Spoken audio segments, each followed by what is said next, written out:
What's up, family? I'm Bilo, and welcome to Convo, a new platform where brothers that has been through the struggle, has had their ups and downs, get together and have conversation about our past, but also about our future.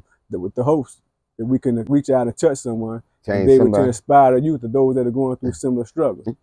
Today, I welcome my brother, long time brother. We go way back. Right here, yo. Have the privilege of knowing this brother, dealing with this brother. We've been through the struggle together. Yeah, I'm gonna let him introduce himself. My name is Adrian. I'm from Charlotte, North Carolina. Board of Ray, real CMO4 representative. You know what I mean? Just come through today. Let you know, talk to everybody. I hope we can inspire, uplift anybody. Cause if I could do it, and some of the brothers that's coming behind me on this platform could do it, anybody can do it. You know what I mean? And that's mean when I say do it, I mean be successful. You can have success without the vices of this world controlling your moves. Excuse me, bro. What was some of your? How did you come up? Where did you begin to maybe even get on the wrong path? I mean, yeah, B. You know, I love you, bro. But Jesus, shucks. Hey, listen, my life took a great turn when I was 10 years old. My first 10 years of life, that was gravy. My grandparents had us. My mother, she was still young, doing her thing, or whatever she was into. My family, we was good till my grandparents passed. So, after that happened, we had to move with our mother. My grandmother died, Lord, may she rest in peace. A lot of peace, blessed be upon her. And we've had to go with our mother, but our mother had developed a drug addiction, a real heavy drug addiction when I was 10. It was 4 of us, 4 boys. My brother Michael, he's the oldest. He was 14. My brother Fresh, he was the second oldest. He was 12. We're all 2 years apart. I was 10 years of age, and then my brother Dale, my baby brother, may he rest in peace. May all of them rest in peace. But anyhow, my brother Dale was the 4th one. He was the baby at the time. And he was 8, so we were all 2 years apart. My grandmother passed. My mother had developed a drug habit. We were not familiar with drugs of any nature. We never seen that. At this point in our life, when I was 10, I had never, marijuana, smoking reefer, I had never seen a grown-up, nobody else do that. We grew up in University Park in Charlotte, North Carolina. We had 2918 Bel Air Drive, was the name of the street. But when my grandparents died, my mother had to take responsibility for her actions, which was having her 4 children. She had to step up. There was nobody left, so she had to come through. But my mother had gained a substantial drug habit. My mother, may she rest in peace. I love you, Mom. I don't give a dang on. I don't give a fuck what she was doing. She was always a queen to me and my brothers, my siblings. So we had to experience that firsthand, drug addictions, by watching our mother go through it. You feel me? And then a year later, my grandmother died. A year later, my mother had a daughter. It was my sister, Pooh. I love you, baby. So, but she was still doing the drugs, but she had a child, and she was unstable. I mean, we grew up at that time we moved from University Park to Beatties Ford Road, to Cummins Avenue to be exact. The LBC, LaSalle Beatties Ford Cummins. In a 2-bedroom apartment, it was 5 of us.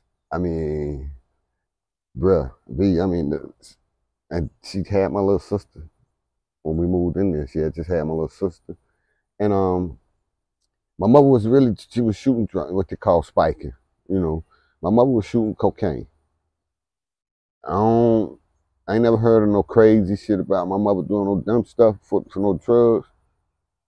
But my mother shot drugs all day, every day. Was this something you ever actually, I know you said y'all never seen, up to this point, y'all never seen any drugs. I mean, smoking reefer, marijuana, cigarettes, none of that. Was your first encounter with drugs when you saw it? Was it my mother? Your mom seen? My mother. How that make you feel? My mother. You never seen drugs, but and you know what? And then witness it and have to come to the realization right quickly at such a young age to have to recognize, well, my mother got a problem, but I don't really know what it is. Yeah. You know, something ain't right by my mom's, but damn, what is she doing? She had never seen it, but when I did witness that side of my mother's life, put it like this: I'm a mother. I'm a mama's boy. You feel me? I don't give a damn what my mama do. She ain't wrong about shit. You heard me? And I'm a love and respect her like that. But I had to come to the realization that the pedestal I put my mother on, she wasn't deserving of it at that moment. So it was a disappointment. Yeah, it was. Yeah, she wasn't deserving of it at that moment. I'd be like, yo, mom, yo, but you know, she was a good mother. Don't get me wrong. She gonna do what's right, but she going to get high. So at 10 years old, a year later, my mother has my baby sister Pooh, and she's a newborn, but her father is a good guy. This is I wish he would have been my father. You know, that's the only man I respect ever dealt with my mother, and it wasn't but 3. So we were going for that. We teared ass. But my sister Pooh's father, his name was William, may he rest in peace. He was outstanding. He was a good guy. That man, he had my sister. He was 45. But the man went to work every day. Every day, that man went to work. Every day he come to check on his baby. After work, I mean, his man might be to work 16 hours digging ditches for the water department up here. But you could see him jogging around that corner, coming to see about his baby girl every day. And you know, and for me to see an example of that for somebody other than one of my uncles, it was refreshing. It was because I hadn't been around that in about a year, because we had to, you know, my lifestyle changed overnight. I mean, for real. We really had to grow up fast.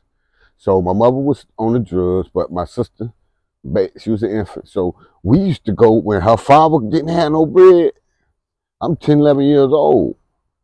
If my sister needed some formula, some diapers, shit, whatever baby need, I would go, me personally, like 4 of us. My brother Michael went to work. He was 14, turned 15 when my sister was up. He was still in high school. He graduated. He went to work. He became a Bank of America executive, master chef. He never been in trouble. How did you what age you begin to get into trouble, kind of experience the streets and wild out a little bit? Literally, I was like at 10 when we moved with my mother right that first year on Cummins Avenue, like the oak tree. It was famous. We made it famous for the nickel bags. You get a nickel bag, how about sell nice joints, and they fat right back in the day. Yeah. You fold it one time, you give me fat, I'm gonna be about that thing. You you're gonna get about 10 joints out that joint. Old school. Yeah, you fold the bag one time, little brown bag, right? Yeah. Really, it wasn't really getting into trouble, but the trouble for me at that point in life was fighting. You know, after we crossed the street from UP to the LBC. What was UP? University Park, where I was born at. So after we crossed the street from University Park, it's Badersford Road separate the money from the hunger. Just one road. You know, you cross over this road, bro, you're in a whole new planet, world. What type of shit went down over there? And everything, my nigga. That's where you stayed? Yeah, that's where we had to move to. You hear me? What you witnessed out there? So at 10, we was like, motherfuckers, we was hustling. Yeah. Like I was saying, if my sister needed something, I'm going in the store and I'm gonna walk out like I paid for this shit. Yeah. And if somebody act up, you just got to do whatever they do, the store manager, whoever, you know. Scrap. Whatever, man, I might have pistol. You know what I mean? And whatever we're gonna do for my sister, I would go take it. Straight up. I always been the type nigga that's gonna take something. So you were the provider pretty much. No, I didn't provide for myself, but at times, yeah, I had to go here. Yo, bro, like my brother Michael might be at work. Yeah. He was 15. When he seen our mother in 2 weeks, shit like this. You feel me? No heat, no lights, nothing in this 2-bedroom apartment. You got 5 kids in this joint. And we ain't seen our mother all week. But we got an infant sister that her father come every day though. But he can't have money every day. He's not rich. And we understood that. Like, it'd be some days he would come, and I'd be happy to see him come, right? Cause the nigga ain't gonna be there eating nothing. You know what I'm saying? And I said, well, shit, you know, Will got some money. William work every day. And he come around that corner jogging every day to come see about his baby girl. And I could see it in his eyes, and I'd be like, yo, I could see it in his eyes when he look at us, right? And he don't have enough money to help us, but he got enough to help his baby girl. And we used to respect that shit. You feel me? Yeah, and you can see the pain in his eyes when he'll come. If he don't have enough money to buy everybody something to eat, he really be pained about that shit, man. So, you know, from there, we understood at such a young age. I'm like, damn, it hurt him not to be able to help us. You know, that's what we saw. Damn, it's a good dude right here. But he can't help us all because he got, you know, responsibilities other than us. So we had to do what we do for ourselves. You feel me? You know, and I would go take it. Fuck it. You know, nigga, fuck it. What it is, what it is. I ain't have no gun, no knife or nothing. I go in the store. If my sister need diapers, I'm getting diapers. She needs some milk, I'm grabbing some milk too. She need something for hygiene to clean her gym, you know, a little area. I'm just disrespecting nobody. I ain't no pedophile, nothing like that. But that was my sister. Yeah, I cleaned her. You know what I mean? Damn right. But anyhow, so you know, she needs stuff like that, and my brothers or one of my other brothers couldn't provide. I'm going to get it, bro. I'll be back. Yeah, I hop up out the front porch, gone straight to the store. I'm go up in there, get what she need. I'm gonna put it in my and walk straight out the door. Don't nobody fuck with me. So did this ever change from providing for your sister, you know, in the store, grabbing what you want, taking it out, fuck it, however it come, it come. Yeah, it is what it is. Did that ever change? You know what I mean? And go off into the street where it was individuals or? Yeah, and you know, it progressed. Yeah, the negativity, because when it hit us, it swallowed us quickly. We didn't have a chance to, you know, we didn't have a chance to prepare for none of this shit. Like, this shit was like, boom, one day Beverly Hills, next day Compton. Okay. You know, what was the mind state as a kid, if you can remember, like going from we always neighborhood to a rough neighborhood and seeing everything going on? We always been fighters. I'm strong-willed. Ain't no quit in us. There's nothing quittable in my bloodline. They don't quit. Period. You have to make them quit. There ain't but one way to do that. It rose to the levels like, well, I would just start robbing niggas. Yeah. You feel me? While my brother them selling the reefer, and like the money slow or something, or they ain't got the bread, or they might have a bunch of reefer. Yeah. They ain't got the bread or something to spare for my sister's needs. My brother been working, he ain't got his paycheck yet. And my little brother Dale, he couldn't do nothing because he was the runt. But when he left, he school, straight to school. Do you remember, you happen to remember what your first lick was when you know, man. hitting? My first one? I probably related to you. I used to ride. I used to listen. That's what it is. Go get it. Bro. I used to get them. I don't you got that money. I see you. You know what I mean? Straight up. But I'm not proud of that right now. The man that I am now, I'm not proud of it. But I look back and be like, wow, boy, you was retarded. Yeah. Yeah. Everybody got a story, bro. So, but started selling drugs first in Delahaye. I moved to a spot called Delahaye at my hood. They just tore it down this year. We finna shoot fireworks all night over there tonight. Same spot. You know who it is. You know what 28th Street. You know what we do. 28th Switch Team. But anyhow, we moved to like Delahaye Court. Cummins Avenue, it was rough. Batesford Road though, before we moved to Delahaye to one, it was rough. It went down. Smokers outside selling them, trying to sell their mama shit. You understand? I'm for real. I promise you, literally, I thought that was just hilarious when I first heard somebody say that shit. I'm like, yo, man, you don't know nothing about that shit. You ain't live that life. But anyhow, we go from University Park to Batesford, and everybody got a position. My brothers, my four brothers, all of us got a position. It came to the drug selling. Bubba Head's biggest skin house in the city. It was right across the street from it. Yo, at night, yo, no lie, no kid. At night, we'd be playing around the apartments and shit right across the street, no more than 20 yards across the street. You hear, bah! And we know, you know, as we used to hearing this shit, right? And the lights go out in the skin house. Gunshot, and then the lights go out. And then we'd be out around there. We could be running around the house, see what's going on, try to be nosy. Pee-wee, you know, 11, 12 years old, 13, shit like that. And they carrying motherfuckers out the back door. They gone. They dead. Bah! Like, goddamn, what's that? Because gunshot we used to. But we were like, oh, hey, we go around the back, looking to see where that come from. 2, 3 different directions. When you saw that, what you started thinking? You see your first dead body being carried out of the back. Yeah, I'm 12. You or what? Nah, I wasn't scared. I ain't never been scared. I thank you, Lord, for making me a real brave heart. I never really been scary. B. It was inquisitive. Like, oh, what the fuck, yo? Somebody shoot fireworks or somewhere. That's it. You know, and that's all we had. We ain't had no fucking playgrounds. Nothing. We had a fucking skin house, liquor houses, niggas on the corner selling powder. You feel me? Right in front of our fucking apartment. So we come out the door, older niggas. And then that was the transitioning point for us, me and my brothers. But we come out the door, that's all we see. In the 80s, motherfuckers selling powder. And they got the shit organized, yo. The shit is organized. They running shifts on this motherfucker way back then, B. Got a whole operation. Yeah, they so running shifts. When you jump off and get into it, when you really get into the street and started getting into trouble and I was 12, and the brothers come to us, right, because of my mother, and everybody, they love my mother, because they know my mother, my family. My family got a little prominence. From athletics to the show business, music. When we used to come outside, right, then it got to the point where I would skip school. And the old heads, right, they knew my mom, and they'd be like, boy, I'm going to tell Vib, and they know that I'm the one my mother doted on. They know the one that I'm the one my mother dotes on out of all our children, right? If she was alive today, it'd still be the same. But I love her. And they would know, but boy, I'm going to tell Vib, what you doing?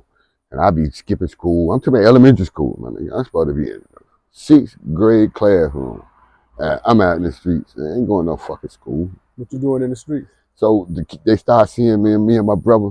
Dale, he would go to work. He would go to school. We made him go. He was the baby boy. And they started seeing, and they called me my mama. Lil Vib, come here. Yeah. They refer to me and my mom. As soon as they see me, call me and my mama jet black. The rest of them ain't got all this melanin, you know what I'm saying? But anyhow, if you like, Lil Vib, I'm going to tell it. I might be in the skip school, somebody see me, and then they got to noticing me too often. They be like, man, then one guy named Mike Blassingame, may he rest in peace. He was on the block, older nigga. So let's know. There was a bunch of, I ain't going to call too many names, but Mike, bless him. So he started seeing us. And he would see me one day, he would call, look, Vib, come here. I got into selling, well, I ain't sell none, but they put me on a rotation. They put me on lookout rotation. And then I'm like, yo, okay, cool, you gonna pay me for this? And they're like, yeah, Lil Vib, I got you. So you looking out for what? For the police? Yeah, but they had or what? Police. Okay. But hey, yo, it was like, so soon as he tell me, I'm like, yo, you gonna pay me? Be like, yeah, cool. I got you. Woo, woo, woo. I got you, because they know my mother. Lil Vib, I got you. So I'm like, cool. First thing I'm thinking about is what am I how to bring just some extra out of this. So see, this is how far my man, they always jump to the hustle, the extra. So I'm already, he telling me he's gonna put me down, just watch for the police. So I'm like, yo, shit. Yo, my little brother can help. You feel me? When he be out of school. Yeah, I'm always thinking on the double up. I don't give a damn. But yeah, I'm always thinking on the double up. And I ain't but 12 years old. And I'm like this already. And he looked at me kind of funny because he know my mama baby boy. And, and he ain't but 8, 9 years old. Right. So, nigga, you know what I mean? He probably thinking, I don't know exactly what he think. He probably thinking, nigga, yeah, your mama do something to somebody. You feel me? Because she with me. And so he said, man, come on. I got you. So the next day, well, my brother, I'm already out there. They give me the walkie-talkie shit, right? You know the little shit with the little one? Yo, they got him. This is in the fucking 84. You feel the whole operation. Them motherfuckers. Communications and all. Oh my God, them niggas. So, let's say our street. We right at the top, right there, where they got the new Family Dollar at now, right? All right. 4 blocks. They got 4 corners that they want us to watch on the front. Then they got other dudes like my cousin Tony and Sean, them, they off-comers. True LBCians, yeah, over there now. So they was on the back side. They was on Cummins, we was on the cell on the front side. So my brother Fresh, my cousin Sean, my cousin Tony, and Pat, they covered the back for blocks on them coming up, you know. So, and we out there, you know, they got these fucking, you know, this is shit like we dream about this shit for Christmas. You feel me? Damn, nigga, walkie-talkie. We ain't never seen no walkie-talkie you ain't had to hold. You feel me? But they got them already, man. And they ran for years right there, man, with that shit. And then the gambling house right across the street, and ultimately the biggest skin house in the city ever. So it was so much shit in one spot, man. So much hustle in one spot. Then I noticed, right, early how many different. This ain't the only thing to do selling no drugs, nigga. You know they gambling, all that, nigga. Yeah. Plenty of ways to get money. Plenty of ways to get bread. After you, how long you did that, and when you and after that, what did you do? I mean, get to another position. Or? They would play like he would give me like every 2-3 days. He'd give me like $50. Yeah. That's a paycheck. How old are you again? I'm 12. Okay. 12 years old. And then my brother there, he'd give him about $50. But back then, that's bread. Right. You feel me, nigga? For the $1, I can go get a Super C. 160 for a big hamburger. This fucking big hamburger about that big, double pad, Mr. C's. Okay. I used to clean the parking lot at school when I did go to school. I go up and sweep the parking lot. They give me a Super C and a cherry soda about that big, and that poor nigga be on. His brother be straight. You hear me? Then I can rip and run to go see what my sister need or what she want or what I got to go take it, steal it, or drill it. You know, make no difference. It got to come home. When did you finally say that? Fuck it, I'm gonna be in this game. I'm gonna rob. Whatever it is. Did you die full-fledged? I ain't gonna front B. All into it, whether it was robbing B or whatever. Then I got some older brothers. They fools. They monsters now.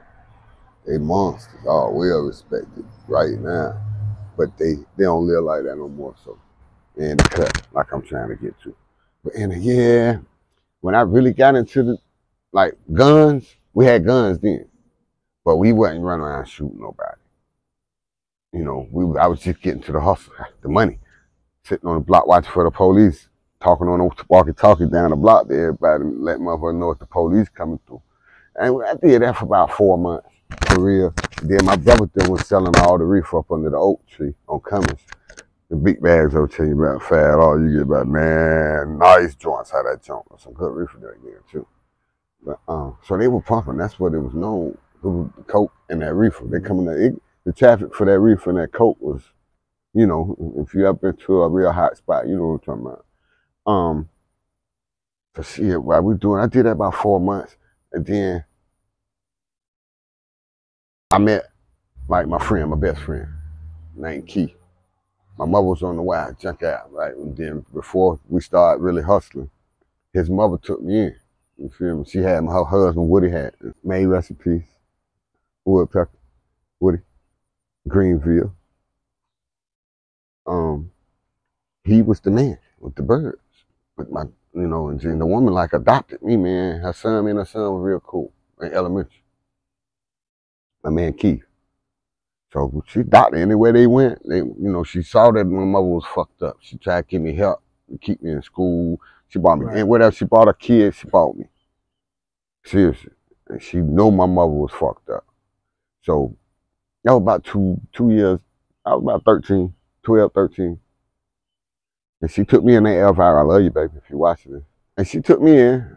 I could go spend the night at her house instead of staying in this rats big as cats. Walk around the fucking apartment, you know what I mean? So I inside the apartment? Yeah, where we had to live at. Yeah, rats, big ass shit, yo. No heat. This cause my mother she was shooting drugs. Man, she recipe, I love you. But shit, it was either get or starve, man, you know.